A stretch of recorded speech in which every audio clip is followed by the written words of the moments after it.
Good morning. I'm Rosemary DiTrolio, and you're listening to The Lightwalker's Path. It's a place to develop new insights, find your soul's purpose, hear enlightening conversation, and be inspired. Good morning. I'm Rosemary, the host of Lightwalker's Path. Join me Tuesday, 10 Eastern, to develop your soul's purpose, find inspiration, and listen to enlightening conversations. And hopefully, you'll be inspired to make a change. You can find replays on YouTube, Spotify, Apple Podcast, and many other streaming platforms. You can text through either Facebook or one of the other platforms. Today, I have a very interesting guest. Her name is Maribeth Swan. She's guided and grounded by the power of ritual connection to the divine. She has a deep relationship with nature and has been supporting healing journeys for other people using vibrational medicine, flower essences, and intuitive counseling for 6 years. She does solar and lunar cycles and ceremonies for 18 years. And she was drawn to holistic earth medicine after her own debilitating accident. She knows how to work with bioelectric dynamics, nervous systems, and subtle bodies. She uses compassionate inquiry, breath work, kinesiology, and also creates individual flower essences for people based on what she gleans from them. You can find out more at swanessence.com. She's from Watertown and she's an amazing healer too. And I would love to introduce Maribeth Swan to the show. Hi, Maribeth. Hi, good morning, Rosemary. So excited to chat with you again. I'm very thrilled to have you on. I'm honored to be here. Thank you so much for the invitation. Welcome. You're welcome. So I love that you work with flowers and plants because I'm an organic gardener as well, and I love flowers. I love plants. I work with essential oils, and what you do Mm. is really unique. So I want you to tell me first thing how you got started in this direction. So that's the first question I have for you. It's a little bit of a long story. One of my best friends, who's also one of my mentors, started an herbal festival about 15 years ago here in Massachusetts called Herbstock. And I started studying herbal medicine. And through Herbstock, I learned about flower essences and had taken them a few times. The clearest that I recall is over a really challenging heartbreak.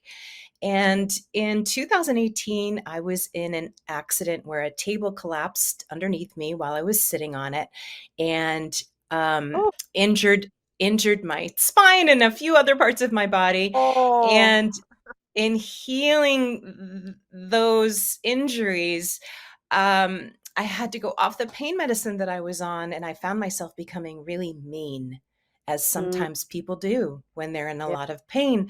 And I had sure. a dream about borage. And I don't know if Oh, that's a flower that you're familiar with, yes, but yes, it is in the shape of a star. It blooms in this yes. really light violet color and turns periwinkle. And the vibrational message of borage is courage. And so I started taking borage and then a few other essences and decided that spring I was going to grow my own flowers from seed and make my own flower essences. That's And neat. snowdrops arrived in my yard that year for the first time, and I made my Yeah, first essence, and I started making essences and gifting them to people. And one of my practitioners, a massage therapist, called me and said that someone wanted my phone number. And I I said, love "For what?" that. And they Yeah. said, "For a flower essence consult." And that's how it all began in the fall of 2019. What's so neat about it is, the earth brings out what we need. One year, I garden every year, and the garden goes fallow in our area because it gets cold, right? So I Mm. was wondering what I needed, and that year my whole garden was loaded with what's it called? It's not borage. Oh, darn! I can't, it's on the tip of my tongue. It's a green plant that not portulaca, but it's a green plant that it has a lot of minerals in it, and it was growing all over Mm. my garden. So I'm like, oh, I have to make that, and I looked it Mm. up, and I used it in salad. The other thing that was coming in was dandelion greens, and Mm. I'd cut them and put them in my salad. but it's like the earth brings you kind of what you need, and She does. it's right in the garden. You can eat Yeah. the blooms of the dandelions as well. I have. I've actually fried them. I've actually, if you can Mm. fry anything, you could eat it. But I've done it like Italian style with little egg and breadcrumbs, and I've done that. I've, Ooh. made an essence out of it. Oh yeah, that's so cool. Yeah. So, one of your favorite kind of flowers or plants that you love? So you said you love borage.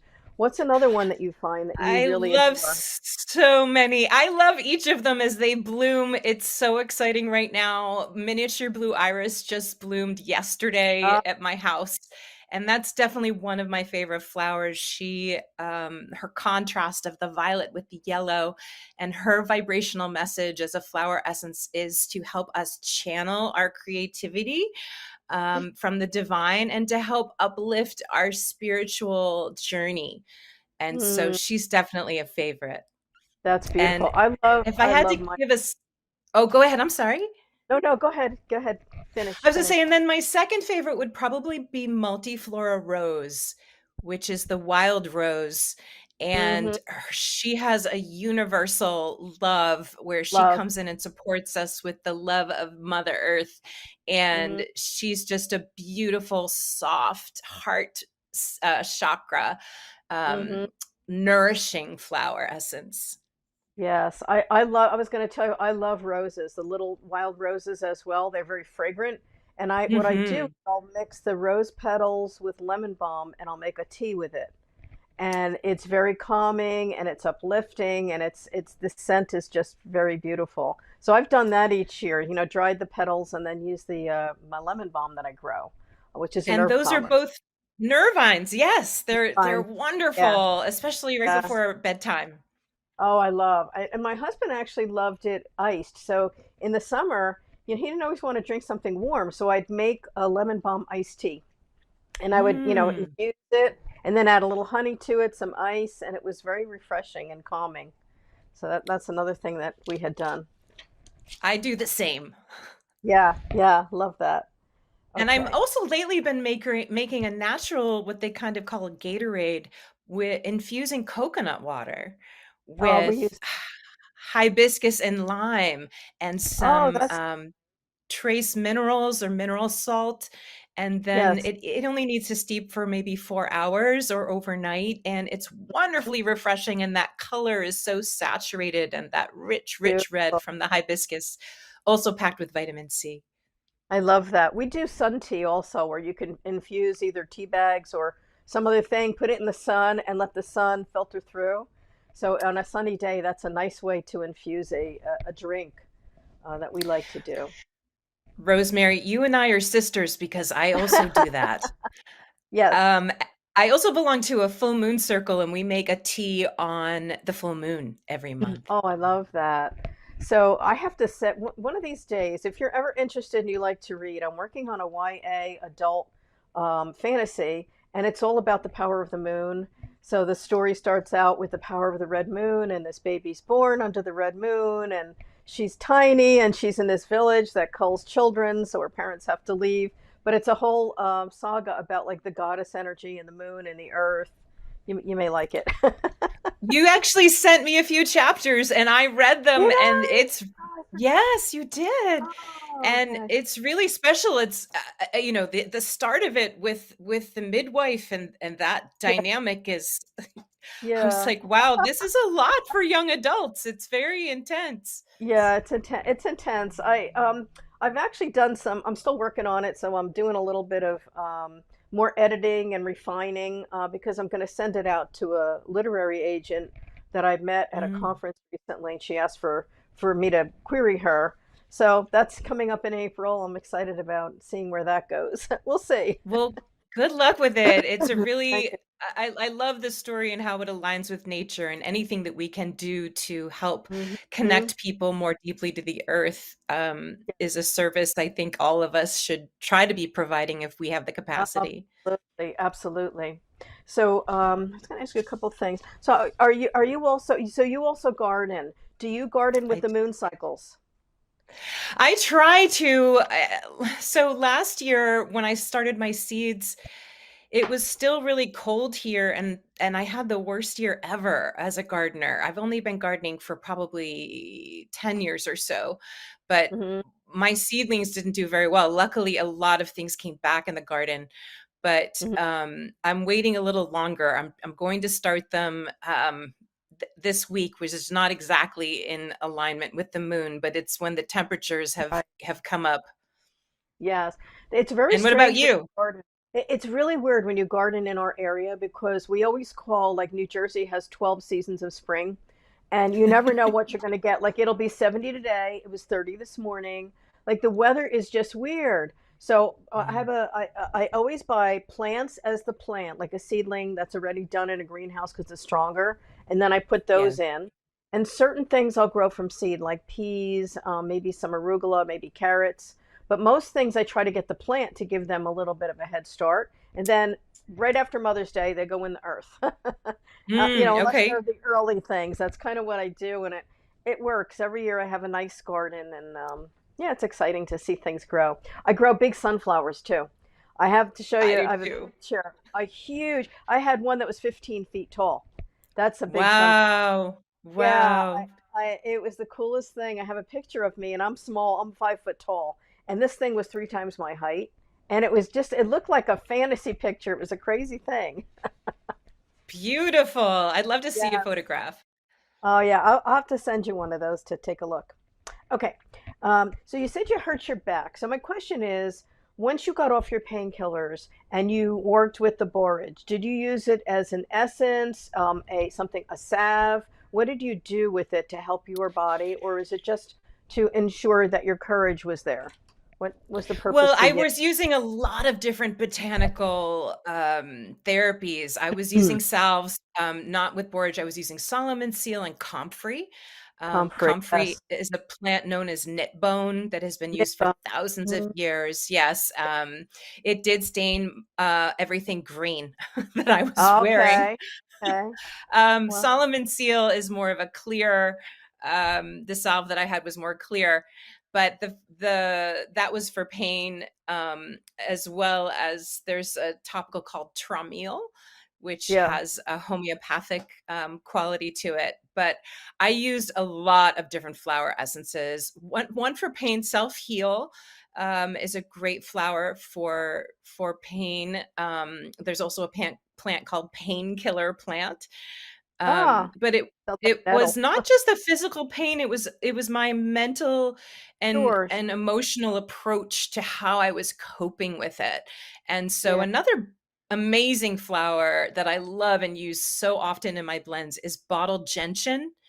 I don't Hmm. know if you've ever heard of it, but bottle gentian, when it blooms, it looks like a balloon. It doesn't fully open. And Hmm. so as a flower essence, it holds you in a stable center if there's chaos happening around you. Beautiful. As Uh, if you're the peaceful place in the eye of the hurricane. Love that. That's the energy of it, and it's Hmm. very calming. Beautiful. Okay, we're coming up on a sponsor break. We'll be right back. Welcome back. This is the Lightwalker's Path. Grow Your Spirit with Rosemary, and my guest Maribeth Swan from Massachusetts. Who I named the show Flower Power because it's the power of the flowers and the power of Maribeth. I love Uh, it. yes. Okay. Let's see. I was going to ask. Oh, we're mentioning back problems. My hands are off to you because years ago I had thrown out my back and I had injured my disc, my L5, and I was paralyzed for like 2 weeks. I couldn't move, and Mm. it was so much pain, and it was just horrible. So it's great that you were able to come through the other end as well and heal yourself naturally, which is amazing. Um, so you said that was really impetus for you to start your journey helping other people. So I know that you do other things as well. So when a client meets with you, what are some of the things that you determine before you develop the essence for them? So when I have a session with someone, I'll share that I open and close with some breathing exercises to help ground us and help Mhm. co-regulate their nervous system. And I'll Mhm. ask so many questions about someone's life, about their journey, about anything if they know about their birth story, about their childhood, their parents, their partners, if they have children, and different components of their life. One question I'll always ask as well is, well, how do they play? And that Mhm. is a question that's so often responded with, I don't think that I do. I'm not, I, don't- and so I think that's such an important part of our health, right? Is Love that. how we tap into our creativity. Um, and then I'll ask if there's certain things that they're looking for the flower essences to support. But while Yes. I'm on the phone with someone, a lot of different flowers will come in for me, and I'll be writing the names of the flowers down. After a session with the client, I'll do a short meditation and use kinesiology. I bet your Yes. audience is pretty familiar with kinesiology Yeah. and muscle testing. My And mother-in-law used so, to do that. Yes, my oh, mother-in-law, when really? I first met her 30 years ago, she was a healer in our area, and she Mm, showed me muscle testing. So I use it for my healers. I teach them how to use their body as a pendulum, rather than mm, just using, having someone else do it. I can teach someone how to use their own body as a pendulum mm. to know things right for them. So that's really cool. So why don't you explain, like when you do it with a client, what is the technique that you use for that? So it's super simple. I learned from Molly Sheehan of Green Hope Farm, and Mhm. what I do is I make a circle with my left hand and Mhm. then a circle with my right hand, and I'll ask a yes or no question, and if my fingers open, that's a Mhm. no, and if they Mm. stay closed, that's a yes. You And know, it's it that that one simple. that's amazing. That one doesn't work for me. You know what works for me? I use my hand like this. But let me show you. Well, I can't see. There we go. There you go. And I see if I go weak, it's a no. If I'm strong, it's a yes. So I can be a Mm. surrogate as you do. But the fingers, I don't know. It just doesn't. I can't do that one. But the arm works or my body works for me. It's And I it's. think everyone can find their own methodology to be able to connect with their inner energy. And I will share, if I'm really attached to something, like often my Yes. friends will call me and ask me, can you do your Yes. thing and tell me Yes. this, is this happening? Is this not happening? And my best friend's son was injured on the lacrosse field, and she called me and said, tell me, is he going to need surgery or not? And I didn't want him to need surgery, of course. So I said, no, Yes. no, I'm getting Yes. no. But he absolutely had to have surgery, and I was Right. completely wrong because I was Yes. too invested in the It is. question, It's when if I'm that makes doing sense. like it is, I understand because if I do angel readings for someone, I don't like doing them for people that I really know well because no matter what you Mm, say or no matter what the divine tells you, the person first will always think it's because you knew them and they're going to take it different. And you have to be really careful not to get your own energy invested in that answer. So that's part of, when I'm channeling, I have to be careful. And that's why I don't like to do that for people I know really well. It's almost harder I for me. understand. I Yeah. understand. And before I didn't mention, but before I'll have a session with a client, I will light a candle and meditate on their energy for about 5 minutes just so I Mhm. can remove my energy from Mhm. the connection and just really focus in on them. Yes. Yes, that's really good. So how do you play? What's your you asked your client, how do you play? Oh my goodness, so many ways. Well, I love to cook, so that's a way Mhm. that we create. I'm Mhm. also a musician, so I play a Ah, dulcimer, and I'm a singer-songwriter, so I write songs, I sing. love that. Um, I've been out of the gig circuit for a little while now since the accident, but I'm looking to get That's back into it, beautiful. and I'm working on some recording right now. Ah, it's I think Thank you. I think being out in nature is really playful. I just adore being able to spend time outside, and Mhm. especially with the ocean. I grew up on Cape Oh, Cod, I know Cape Cod. so Yes. I'm Yes. really connected to the water and her all embracing power and the Beautiful. breath of her tides, Yeah. and the Yeah. sun. I love the Uh, sun. Yeah. Absolutely. And Yeah. I also like to play by dancing, and I love to go out and Hmm. hear live music and dance. Hmm. I try to bring play into life as much as possible, and I Yeah. think it's almost a frequency that we can embrace Yes. if I we're think open that to it. the childlike energy is wonderful because it unblocks our creativity, and I find that people that are creatives, the artists, the singers, the songwriters like people that are in the creative mode, they are more playful generally because they're very tapped into that kind of that alive energy we have when we're born here. That Mm. it has to come out of us. We can't hold it in.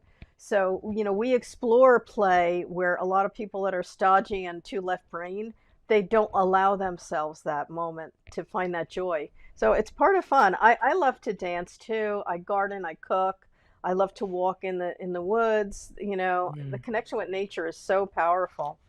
It's I also wonderful. think you have to be carefully taught, right? I think a lot of our journeys are informed from our lineage, and maybe we Hmm. didn't see our if you didn't see your parents having a playful life, That's true. maybe it doesn't occur to you. And Yes. so sometimes it's just kind of like a little doorway to a secret garden that maybe you've never opened before. Yes. Oh, that's really true. I think of people that are very driven, like we have to work hard. We can't allow ourselves a day off. Mm. And I have a strong work ethic, but I also know that if I don't allow myself those moments to play, I can really wipe myself out. So I've learned through the years that that's really an important part of who you are is to have that moment to go outside and do whatever. And I love the ocean as well. I Mm. love being by the ocean. It clears you, that nice ionized air and the sand. It's just a Yes. beautiful experience. But I'll tell you, Massachusetts has very rocky beaches from what I I've grew up on an experienced. extremely rocky beach. Yes, you learn to get comfortable walking on the rocks. But then the, And the tide goes oh, out and then you can walk on the sandbar. I know. My sister lived in Massachusetts for many years, and her husband, his family had some cottages on Cape Cod. So I was there. It was quite pretty, but the water was so cold. I'm like, oh my God, how can you stand putting your foot in there? I would be like, It de- oh, it really depends on where you are. It's because of the topography underneath the ground and where the depressions are deep. And so the deeper they are, the colder the water, the more shallow, the warmer the water. The south side of the Cape is much warmer water. The mm-hmm. the bay side where I'm from, East Sandwich, freezing cold, freezing Yeah, cold.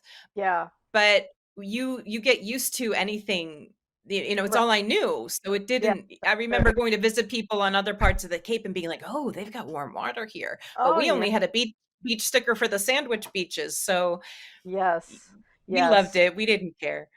I got spoiled when I went to Florida and any of the islands where you go in the water and it's like Oh, you're in a bathtub. I'm like, oh my gosh, I will never go to cold water again. This is just heavenly.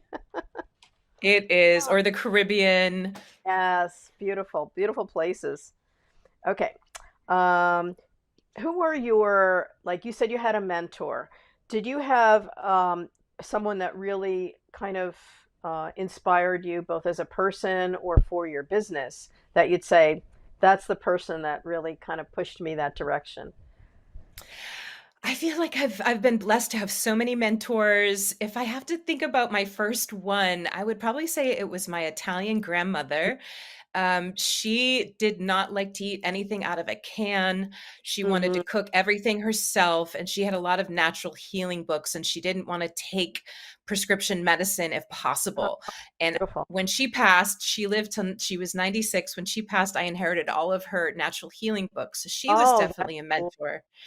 Yes. As I had stated before, my friend, her name is Steph Zabel. She's an ethnobotanist and a master herbalist, and she started this herbal festival in Massachusetts called Herbstock. And Mhm. she encouraged me to start studying herbalism. And I was resisting it for quite some time, and she kept nudging me along. And eventually I succumbed and was just so grateful. And then there's Molly Sheehan from Green Hope Farm, and I feel like I glean different things from different people that I meet or come into contact with. And if I had to, this is someone I've never met, but I don't know if you've ever heard of Hildegard von Bingen. Yes, yes. My friend actually did a whole study on her, and she's the one she was Mm. from Germany, right? Wasn't she a healer from Germany? Yes. Yeah, Yes, she my was a friend visited mystic. her. Yes, my friend visited her birthplace and did the whole tour to find out her Mm. whole life story. Yeah, and went to the house that she was, I guess, the area that she was born. Yes, She it's has an cool. incredible story. If anyone's Yeah, interested, Hildegard von Bingen, I mean, really extraordinary life and many, many challenges. But she was documented the earliest as utilizing flower essences in the 12th century. I love. So her work has been very influential. And then I would also say Lao Tzu, because the Uh, Tao Te Ching has been a book for me since the late 90s that I've turned to for inner peace and calm in mhm, times of turmoil and as just a guiding light to inform the way that I move through the world or mhm. attempt to anyway. I love that. What I about think. you? Well, so one of the things, there's so many different people. Like my father was a great influence because he was very positive and loving. So I always Mm, consider him as the essence of how you enter the world with an open heart. As my dad, my mom was very well schooled and very intelligent, and so she taught me the power of researching and learning. And I also have a little tiny grandmother. My little grandma Mary had the healing hands. Little Mary, she's so cute. And so she was influential to me as well growing up because she was very heart centered and she was a blind woman, but she would do everything around the mm. house. Yeah, she went blind at 70, so she never really saw our faces after the age of like 5 or 6.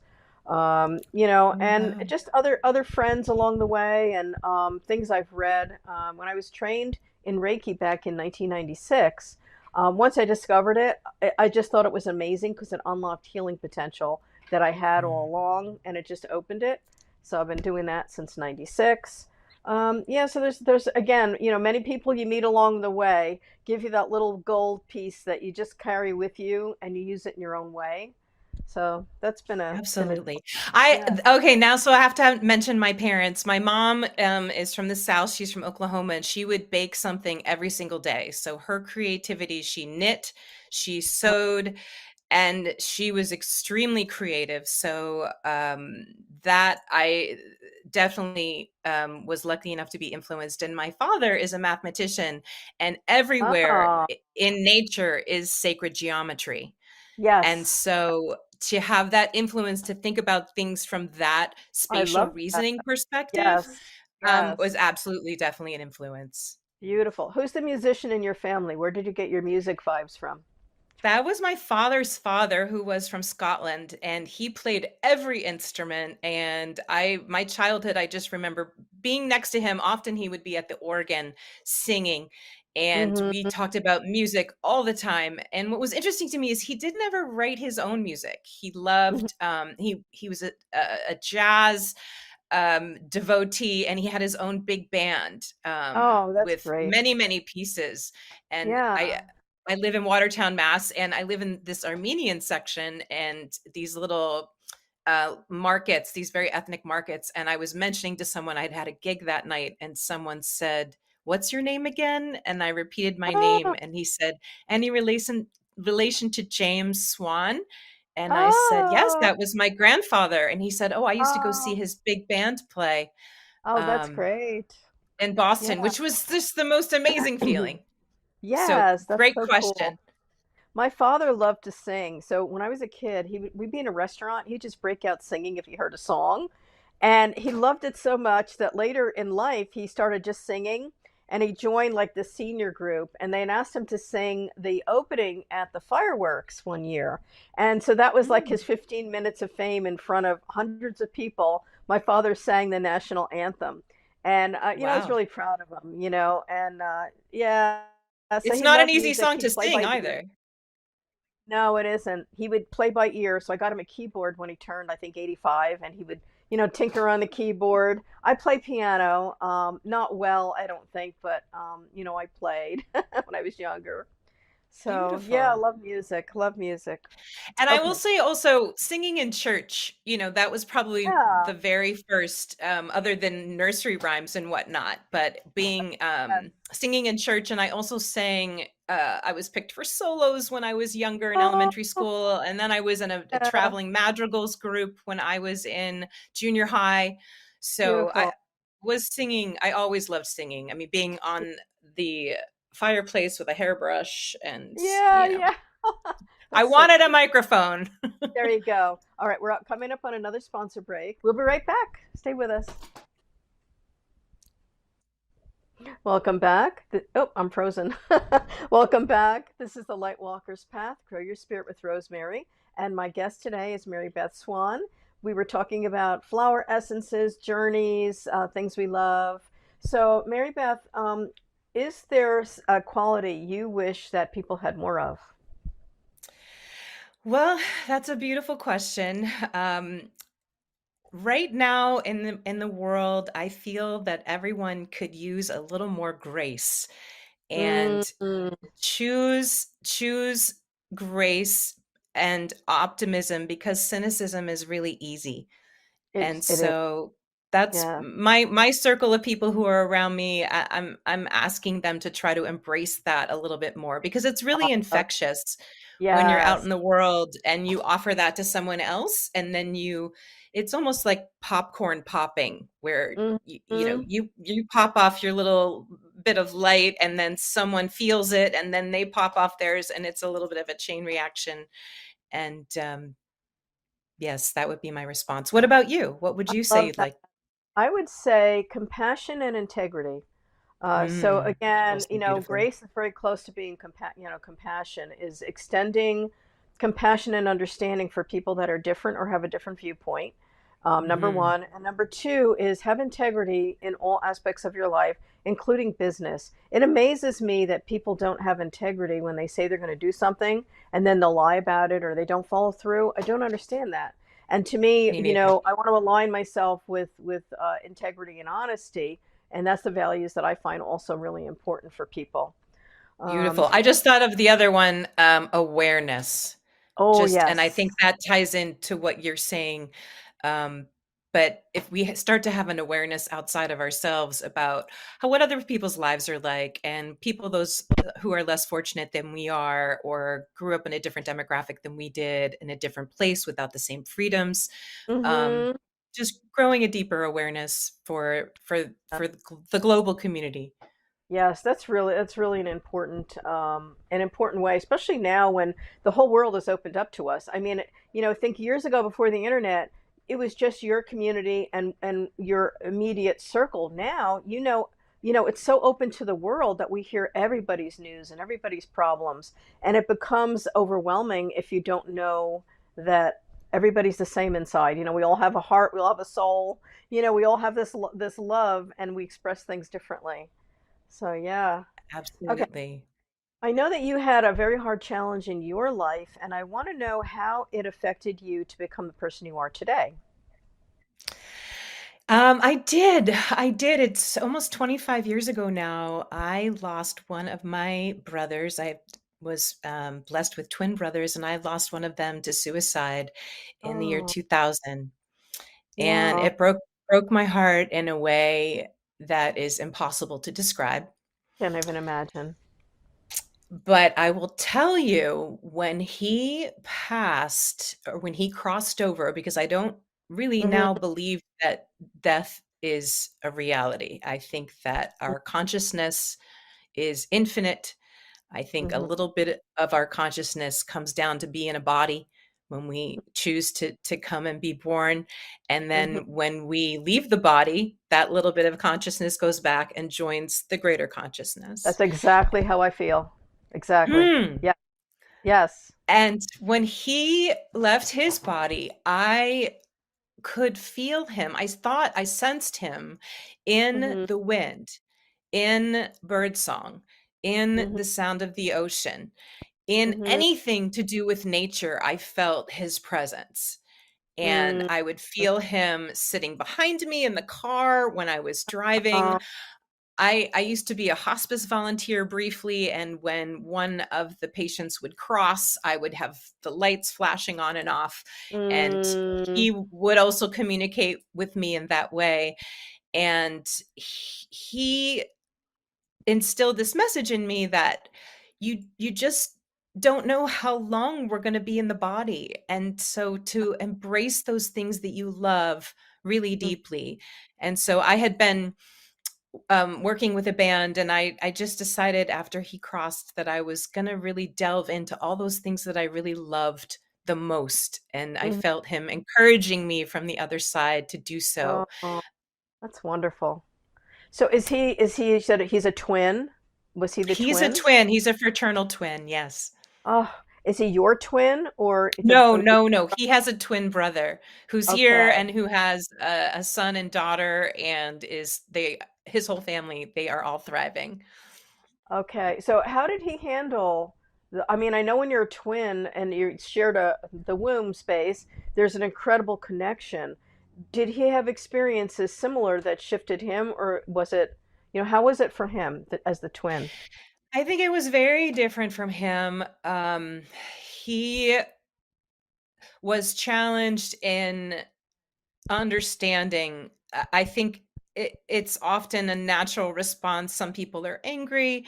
Sure. I mean, you'd really have to speak to him Yeah, about yeah, his yeah. innermost experience. I definitely Yes, encouraged him yes. to see a therapist, and I went to see this Yeah. therapist with him, and because he didn't think the therapist was doing a very good job. And I went with him to see the Right. therapist, and I agreed with him and said, "No, I don't Mm, think she is doing a very good job." mm, mm. And we ended up being roommates actually for 5 years after our brother passed. And I think we helped heal each other and just keeping him alive through our stories and our memories and talking about how he might have responded to something, and just really Yeah, keeping Jamie's spirit alive I here love with us. that.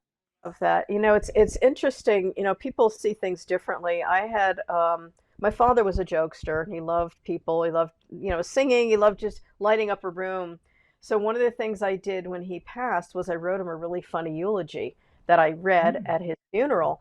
And the funeral director said, in 35 years, that's the best eulogy I've ever heard. But I was telling funny stories about his family, about like what his brother said, and all the stories my father wanted to share, and I knew that's what he wanted me to do. And everybody, Mm. instead of crying, they were laughing tears of joy and laughter because of the way that my dad affected their life, when he was alive. And it was a beautiful thing. So when I talk to, about my dad, or when I bring stories, we'll use his expressions like "paid at $2," or we'll just make jokes that my father would have done if he was there. And to me, Mm. it makes me remember him as the joyful person, and not seeing him sick the last time that I saw him. So Mm. for me, it's really important to honor someone with the joy, and not like, oh, I miss them so much, they're gone. Just kind of bring out the specialness of them and what they brought when they were alive. I That's agree wholeheartedly, and my advice to people will be, how do you keep all the positive qualities of that person alive? yes, love that. You know, How do their you sense of honor? humor, their jokes, their Yes, attitude towards life, something you may be really frustrated with, maybe you get a flat tire, and I think, yeah, "Oh, my brother would have thought this was funny, and this was an yes, opportunity to meet someone, whoever's yes, driving the tow truck or who's the AAA guy yeah, or woman yeah, who's gonna show up and help you," and just yes. embracing things in a different way. We had a joke. My father and I, either one of us, could go anywhere, and people would sit down and tell us their deepest, darkest secrets and their life. They would just, this was my dad, this was me. It's like we draw it in, right? And Yes. we would always say, put my father on a chair for 5 minutes, and he'll be friends with everybody that's around him. Like within a 5 minutes of time, they'll all know my father. Hmm. So yeah, yeah. So that was how we Italian, the honored him. Italian. Italian, very loving. Accepted everybody. Okay. Okay, I wanted to ask you too. We're almost ready for a break, so we've got 1 minute. After the break, I'm going to ask you about your favorite rocks and crystals. Okay, this is Okay. the Lightwalker's Path. Grow your spirit with Rosemary, and we'll be right back in 1 minute. Stay with us. This is Rosemary, the Lightwalker's Path. Welcome back, and my guest, Mary Beth Swan. Maribeth, sorry. So, Maribeth, I wanted to ask you about two or three of your favorite rocks or crystals. Only 2 or 3. Oh my. Yeah, got to pick your My faves. very first favorite was rose quartz, Mine too. um, the heart, and then probably my second favorite was labradorite, which I'm wearing Oh, some I of love that that. today. which is a stone with so many different beautiful properties. That's a feldspar, our third eye. It helps Mm, connect us to the spatial realms. But I love that it refracted light, and how mm, if people are not familiar with labradorite, go look at some because it's purple. really cool. When the light hits it, it changes colors. And Yes. probably the third favorite was moonstone. Oh, Um, yes. yes, and just also how it sparkles in the light and change colors, and I believe that also refracts light. So It does. those would be It my three, does. but if I could mention a fourth, I have one right here, is a spirit quartz. Oh, And isn't it pretty? they have the druzy property with all the tiny Yeah. little miniature crystals all over them. I love They that. always seem so magical to me, and I'll share that when I make a flower essence, I do, after the essence is made in the bottle, I will set it excuse me, into a crystal grid and use the crystals and use my kinesiology to test Mhm. whether the person needs the properties of those rocks, Love. um, Hmm. to help charge the essence. Yes, similar. I love rose quartz as well. When I'm doing Reiki or energy work, I put it on their heart to clear Hmm. whatever is stuck in there. I love opalite and moonstone because those are intuitive stones. And the other one is citrine because citrine clears off negative energy. And my selenite wand, that's another thing I really love to clear people with. Oh, But I love yeah, selenite. very great. You know, when I do also the grid under the healing table, and when I'm sending long distance Reiki, I'll also use a crystal and a grid to amplify Mm. energy as I'm sending. So you were saying that you also work with what the flower wants to tell you. So I thought that was really cool. So if you would share something about what a flower wants to tell you, and let's say violets. What's the message of a violet? Or you know. The message of a violet is to connect in, well, it's purple. So the colors of the flowers are also related to the chakras that they Chakras. support. Mm. Um, so the violet is going to help instill your connection to your crown chakra and Mhm. your psychic gifts. But also what I meant with that comment was that I will use kinesiology to communicate with the plant before I make an essence out of it, because the plant wants to be at its fullest expression, at its most Mm. prolific state of blooming. And I may Mhm. want to make an essence out of a plant. My multiflora rose bush in my backyard Mhm. last year. Um, Someone had come and cut off a bunch of dead branches in the backyard, and there was so much more sunlight on it than it had ever received, and it was literally, I could hear it like, make you need to make another essence out of us this year. And because Mhm. I already have one of that same plant in my mother collection. And I got out this morning, it was the moon was in Virgo, my moon's in Virgo. I thought, this is the day I'm going to make the essence, and the plant said, no, we're not ready yet. And I had to wait Oh, 2 more days before it yeah. communicated that, yes, it's time to make an essence out of us today. It's So, interesting. That's interesting how different plants will also have, like, let's say the scent would be stronger at a certain time of the day, too. I noticed that with mhm, roses. You can go by, like, before, a certain time of the day, and the scent will be different or stronger or less strong, depending. Yeah. absolutely, absolutely. Or Yeah. it's sometimes like the catalpa tree is one of my favorite essences to use for people who've, the message of the catalpa tree. I don't know if people are familiar with the catalpa tree, but it's a huge tree. It's With a the big big heart-shaped leaves, right? heart-shaped leaves. The Yes. fangs. Yeah. And the blooms look like tiny little orchids. They're white with violet and the Uh, dainty kind of sprinkling of mustard yellow, and their scent is emitted and in the evening, and it's kind of a mix of freesia and jasmine. It's absolutely mm, gorgeous. But its message vibrationally is to go to the root of your family trauma, of oh, your lineage. And mm-hmm. so it's interesting how it's a heart-shaped leaf, and it's Yes. also addressing those wounds from your heart. That's really cool. Have you explored anything with past lives? Because I think you had a very strong native past life. I have explored past lives a little bit, and also with an Akashic, a records reading. I had, Yeah. yes, I was told that I was here at the very beginning, in a cave teaching herbal medicine to Huh. circles of women from the tribe. Yeah. Yes. Yeah. Because that's what I was Why do you feeling on. say that? Well, because a couple things. You have a very strong connection to the power of the flowers and plants, and that's very common with Native people because when they pick up healing essences, they're communicating with the plant people to find out what is right. So that had a very strong feeling, and of course, I know I had a Native past life, and I usually can find my people. A little Okay. Italian. My mother would say, "You're a little Italian from New Jersey. What do you mean?" I'd be crying over the natives, dying in the on the TV shows when I was a kid. I'm like, "My people are dying." She's like, "Honey, you're Italian from New Jersey. What do you mean?" But yeah, no, I have a very strong, and I've had weird things at powwows with people handing me feathers, and I got a bear claw at one, and I got a feather at another, and they'd call me over, and they'd say, "You've got the spirit, come here," and they'd hand me something. So Oh, I've always wow, had that's beautiful. this cool connection. But Well, yeah, my that's last name is cool. Swan, and so I've Yes, always had a connection to birds. And if you ask anyone who knows me, I'm always collecting feathers. I yes. do make dream catchers. Uh-huh. I had someone say to me, "You should only be making those if you are of native descent." And there's My some rumor soul. on my mother's. What's that? Yes. Your soul has native in it, so you're good.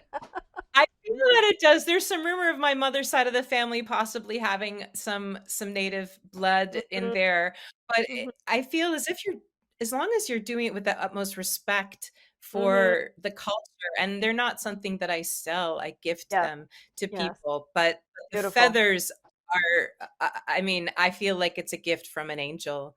Me too. Yes. Okay, we're gonna close up the show now. It's the last. Okay, already. Yes, so it's been a joy to speak to you, Mary Beth. And if you want to reach Mary Beth at swanessence.com. And Yes. you can visit her website and learn more about what she does. And this is the Lightwalker's Path. If you want to learn more about what I do, you can check out workshops, sessions, books, and courses. Find me on rosemaryd.com, Hands of Light by Rosemary. It's been a pleasure, Mary Beth. Such a pleasure. I also have a new moon newsletter you can sign up Oh, for on my cool. website All if you're right. Thank you. interested. And thank you so Yes. much again, Rosemary. It was such a pleasure. You're welcome. Take care. You too. Bye bye. Bye. I'm your host, Rosemary DiTrolio, and you've been watching and listening to The Lightwalker's Path. Learn about my workshops, sessions, courses, and more at info@rosemaryd.com. My website, rosemaryd.com, Hands of Light by Rosemary. Have a blessed and beautiful day.